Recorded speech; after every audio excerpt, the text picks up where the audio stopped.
Ito, order ko. Nabuksan na talaga to. Ito nga pala yung in-order ko. Ayan. Matuto! Magbasa at matuto. Ayan. Para sa bata talaga. Si Baby Catherine nga pala is grade 1 siya. Ayan. Ito yung mga ano niya. Nakikita ko sa inyo. Ayan. Matuto magbasa. Pagpapantig. Ayan. Ayan yung mga ganyan yung mga ano kung gusto nyo matuto yung anak nyo.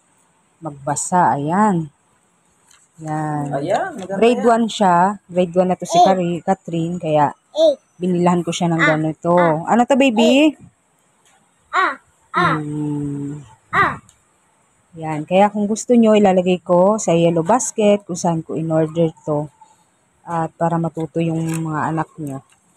Meron din siyang English. Yan. Ang in-order ko muna itong abacada kasi nahihirapan pa kasi si Baby Catherine magbasa ng Tagalog. Ayan. Kaya ito muna ang in-order ko sa kanya, Tagalog. Para matuto siya. Para matuto siyang magbasa. No. Tingnan nyo, ginawa niyang English yung ano. Beach. Yan. Kaya kung gusto niyo umorder, lalagay ko sa yellow basket kung saan ko to in-order. Yan.